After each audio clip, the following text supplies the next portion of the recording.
अक्सर रोडवेज में आपने मारपीट की घटनाएं तो देखी होंगी, लेकिन इस बार एक घटना ऐसी हुई है जिसमें एक युवक पर गाड़ी सवार ने एक पिस्टल तान दी और उसकी जान लेने का प्रयास किया।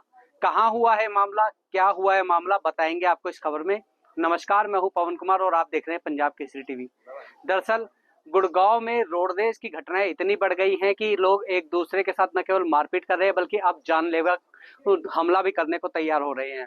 ताजा मामला जो है सिटी थाना क्षेत्र के अंतर्गत का है, जहां सदर बाजार के पास एक कार सवार ने पहले एक बाइक सवार को टक्कर मार दी। जब दोनों में बहस हुई तो कार सवार ने अपने गाड़ी से पिस्टल निकाली और बाइक सवार पे तान दी और उस पे गोली चलाने का प्रयास किया। हालांकि लोगों की भीड़ जुट गई, दोनों के बीच हाथापाई हुई, लेकिन जो है बड़ी वारदात होने से बच गई। दरअसल विनोद कुमार की माने तो वह मूल रूप से महेंद्रगढ़ के रहने वाले हैं और गुड़गांव में ब्लिंकिट के स्टोर मैनेजर हैं। वह अपने स्टोर से घर की तरफ जा रहे थे तो रास्ते में उनको एक एमजी हेक्टर गाड़ी ने हिट कर दिया, जिसके बाद वह रुक गए और उस एमजी हेक्टर गाड़ी के ड्राइवर से बात करने लगे। इसी दौरान जो गाड़ी का ड्राइवर था उसने अपनी गाड़ी से पिस्टल निकाली और उसकी छाती पे तान दी, उसे जान से मारने का प्रयास किया। इसी दौरान जो है लोगों की भीड़ जुट गई। जो बाइक सवार स्टोर मैनेजर विनोद थे उन्होंने कुछ हिम्मत दिखाई, उसकी पिस्टल पकड़ ली और पिस्टल पकड़ने के बाद लोगों की भीड़ इकट्ठी कर ली। दोनों के बीच हाथापाई भी हुई। इसी दौरान जो गाड़ी सवार थे वो उन्होंने भागने का प्रयास किया, वहां लोगों ने भीड़ इकट्ठी हो गई तो तुरंत ही विनोद कुमार भागे और जो पास ही ट्रैफिक बूथ पे पुलिसकर्मी मौजूद थे उन्हें बुलाया और रोकने का, उनको गाड़ी सवार को रोकने का प्रयास किया, लेकिन वह गाड़ी सवार जो है पुलिसकर्मी पे ही गाड़ी चढ़ाने का प्रयास करने लगा और मौके से फरार हो गया। क्या कुछ वारदात हुई है बता रहे हैं आपको विनोद कुमार। सर, मेरा नाम विनोद कुमार है और मैं ब्लिंकिट में स्टोर मैनेजर हूँ और मैं सेक्टर 5 में रहता हूँ। ठीक है। एक्चुअली कल मैं शाम को अपने ऑफिस से आ रहा था अपने घर के लिए, तो रास्ते में 4:15 के करीब की बात है ये। तो एक एमजी हेक्टर गाड़ी थी, तो मैं उससे आगे था, वो गाड़ी मेरे बगल में आती है और उसके साथ मेरी बाइक का और उसकी गाड़ी का यानी साइड मिरर है वो टच हो जाता है। इस दौरान पे मैं उसको बोलता हूँ, भाई देख के चला ले, तो कह रहे या तो नहीं चलेगी। बोलूँ कैसे चलेगी, बस इतनी सी बात थी। उसने गाड़ी मेरी बाइक के आगे लगाई, उतर के आया तो मैं सोचा ये डंडा निकाल रहा है मेरे को मारने के लिए, लेकिन उस दौरान ये हुआ कि वो पीछे की खिड़की खोलता है और बैग में से पिस्टल निकालता है, फिर उसको कवर में से निकालता है और निकाल करके मेरे छाती में 2 बार लगाता है यहाँ पे कि बोल गोली चला दूँ। तो एक बार तो मैं भी ये लगा कि भाई सच में चलाएगा, फिर मैंने उसको बोला कि चला भाई तू गोली चला।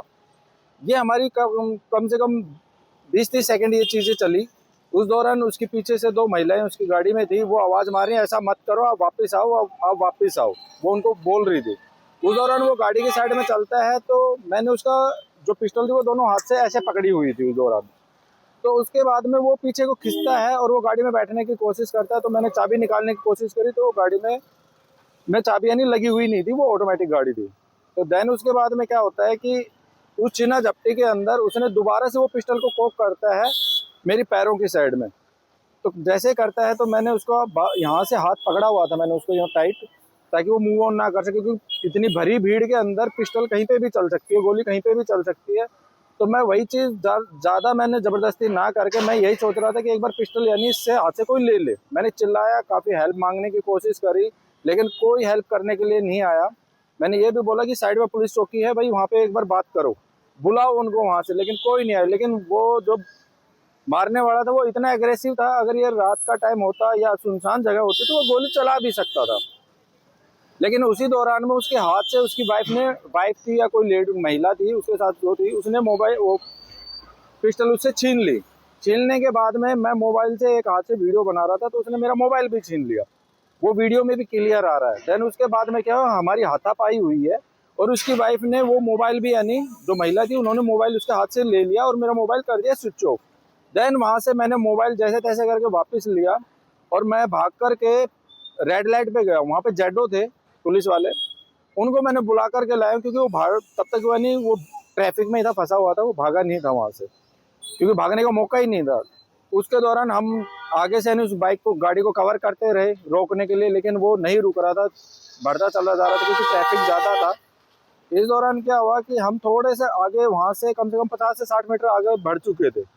ट्रैफिक ज्यादा होने की वजह से साइड भी दी जा रही थी, लेकिन इसी का वो फायदा उठाते हुए उसने पुलिस वाले को इशारा किया कि इधर आओ, आप एक बार बात सुनो। तो पुलिस वाले जैसे ही उसके पास गाड़ी शीशे के पास गया बात करने के लिए, और वो वहां से गाड़ी लेकर के भाग गया था। ये सारा हादसा हुआ। उस दौरान मैंने 112 पे भी कॉल करी है, 112 भी आई है, वहां से थाने में गया हूँ, पुलिस अपनी कार्रवाई पे लगी हुई है। देखते हैं आगे का क्या होता है। कौन से थाने में गए? मैं सिटी थाने में गया था। तो सिटी थाने में क्या कुछ उन्होंने? सिटी थाने में मेरे एएसआई परवीन जी से बात हुई है, वो पूरा यानी उसको देख रहे हैं और फॉलो भी ले रहे हैं। वो सेक्टर 4 का बता रहे हैं। क्या तो नंबर था गाड़ी का? गाड़ी का नंबर है HR26EP0708 कभी पहले MG हेक्टर। कभी देखा आपने? नहीं, पहले कभी नहीं देखा। वो तो इसकी कंप्लेंट आपने दे दी है? हाँ, मैंने कंप्लेंट दे दिया, FIR दर्ज हो चुकी है और आगे की कार्रवाई का इंतजार कर रहे हैं क्या होता है। आज भी बुलाया गया था आप? आज भी बुलाया गया था, मैं गए थे तो मैं और पुलिस वाले साथ में थे, जिसमें ASI परवीन भी था। मौके पे गए हैं, वहाँ पे भी तो सबकी सुनी गई है, बताया पूछा गया है भाई क्या क्या वारदात हुई है यहाँ पे, और यही आश्वासन दिया है कि जल्दी जल्दी वो पकड़ लिया जाएगा। तो ये पूरी घटना जो है सीसीटीवी में भी कैद हुई है, क्या हाँ उसको सर, पहचाना जा रहा है? हाँ, CCTV में कैद हुई, क्लियर उसमें फोटो आ रही है, पिस्टल निकालने की भी आ रही है, कुछ एक वीडियोस मेरे पास भी हैं, और वो जैसे गाड़ी लेके भागा वो वीडियोस भी मेरे पास में हैं।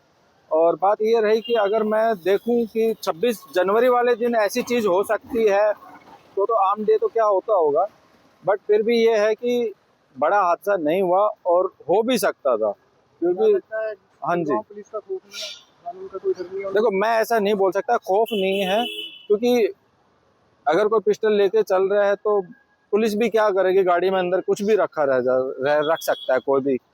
तो ये थे पीड़ित विनोद कुमार, जिन्होंने बताया है कि उनके साथ किस तरह की घटना हुई है। हालांकि इस मामले में उन्होंने पुलिस को शिकायत दे दी है, पुलिस ने भी केस दर्ज कर जो है आरोपी की तलाश शुरू कर दी है। थाना प्रभारी की माने तो आरोपी की गाड़ी नंबर के आधार पर उसकी पहचान कर ली गई है, उसकी गिरफ्तारी के लिए दबिश दी जा रही है।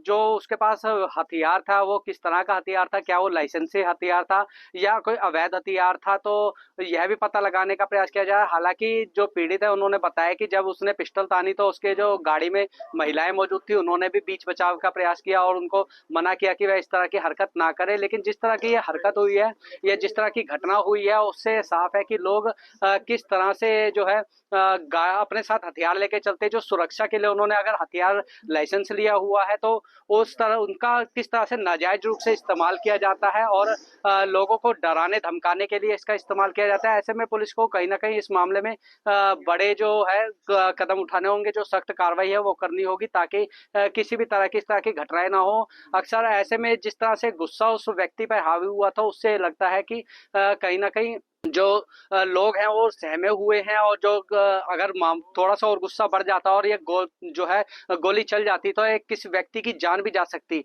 ऐसे में इस तरह की घटनाओं को रोकने के लिए पुलिस को सख्त कदम उठाने होंगे। हमसे जुड़े रहने के लिए हमारे YouTube चैनल को सब्सक्राइब करें और नई वीडियो की नोटिफिकेशन के लिए बेल आइकॉन को दबाएं। अगर आप ये वीडियो Facebook पर देख रहे हैं तो लाइक जरूर करें और ज्यादा से ज्यादा शेयर करें। धन्यवाद।